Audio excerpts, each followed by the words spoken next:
Pourquoi est-ce que tu veux placer tes pieds correctement sur le squat? Est-ce que ça fait une si grosse différence que ça? C'est la question à laquelle on va répondre dans cette vidéo. I heard they checking for me, no one checking on me, so I had to go run up a check. I got the message on me, ain't no flexing on me, my attorney gon' call and collect.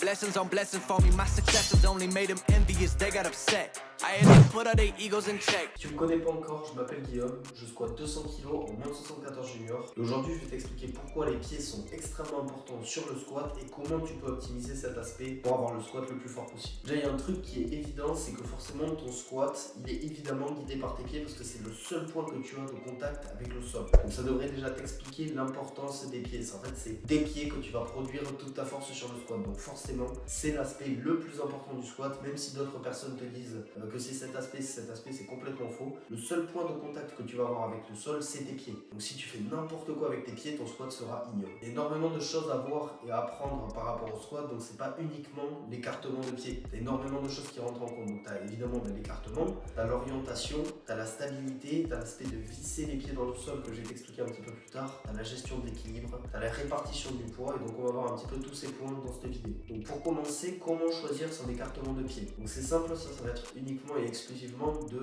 l'expérimentation. Donc là ça va être uniquement de l'expérimentation à faire de ton côté et voir en fait avec quel placement tu vas être simplement le plus à l'aise et avec quel placement tu vas pouvoir produire le maximum de force et trouver le placement qui va arriver à cumuler ces deux aspects là. Donc pour choisir ton écartement de pied au squat, c'est pas simplement une question de je suis à l'aise donc c'est opti, c'est surtout une question de est-ce que je peux atteindre la depth facilement sans trop galérer. Parce que forcément si tu trouves un écartement où tu arrives à avoir la depth mais une fois sur 10 et que c'est vraiment au millimètre près, c'est vraiment pas opti parce que le jour où tu vas arriver en compétition, c'est probablement à ce moment-là que tu vas pas arriver à l'atteindre parce que tu auras un petit peu plus lourd ou un petit peu plus de pression ou quoi que ce soit. Par exemple, moi si je prends un squat sumo, tu vois, alors techniquement je peux squatter en sumo, mais je peux te garantir que j'aurai quasiment jamais la depth, ça va me faire très mal au niveau des adducteurs, etc. Donc c'est pas un placement qui est du tout optimisé pour moi. À l'inverse, moi je squatte avec les pieds un petit peu plus resserrés. Pourquoi? Parce que ça me permet d'atteindre la depth extrêmement facilement. J'ai aucune difficulté à atteindre la depth de cette manière-là. Et donc c'est le placement qui forcément pour moi va être le plus efficient, en plus du fait que je suis quand même extrêmement confortable sur ce placement-là. J'en profite pour te rappeler de t'abonner et d'activer la cloche pour être notifié quand je sors une nouvelle vidéo.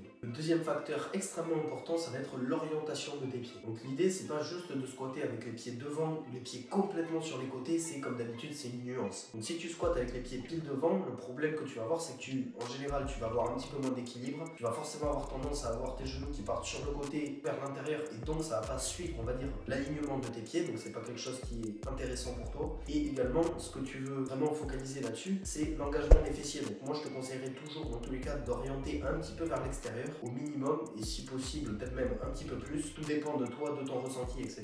Mais l'objectif, c'est globalement, si tu orientes tes pieds vers l'extérieur, tu vas davantage engager tes fessiers. Et donc, si tu engages davantage tes fessiers, tu engages un groupe musculaire beaucoup plus fort, forcément, tu peux produire plus de force. Comme je t'ai dit tout à l'heure, il faut également que tes genoux suivent l'angle, on va dire, de tes pieds. Donc, imaginons que je mets mes pieds dans cette direction-là, je veux que mes genoux suivent dans cette direction-là. Je veux pas juste avoir mes pieds dans cette direction et mes genoux, par exemple, qui partent sur les côtés, parce que forcément, ça suit pas l'alignement du pied et donc tu perds un petit peu de force à ce niveau-là. Moi, je te dis également de ne pas orienter tes pieds au maximum. C'est pourquoi c'est aussi pour une question de gestion d'équilibre. Forcément, plus tu orientes tes pieds sur les côtés, moins tu vas avoir de surface de ton pied vers l'avant et l'arrière et donc moins tu vas avoir de stabilité. Moins tu auras de marge de manœuvre pour squatter, tout simplement. Donc maintenant, on va parler encore d'un autre aspect, à savoir le routing. Donc le routing, qu'est-ce que c'est? Le routing, c'est simplement le fait de visser tes pieds dans le sol. Donc, visser tes pieds dans le sol, ce que ça te permet de faire, c'est ancrer davantage ton corps dans le sol et donc pouvoir produire plus de force via la mise en tension dans tes ischios, tes fessiers, tes quads, etc. Donc c'est super important à ce niveau-là. En plus de ça, ça va t'obliger à contracter tes fessiers parce que c'est obligatoire en fait que si tu essaies d'orienter tes pieds vers l'extérieur, ça va forcément davantage engager tes fessiers, tu peux pas faire autrement. Et donc ça va te permettre en plus de revenir sur le point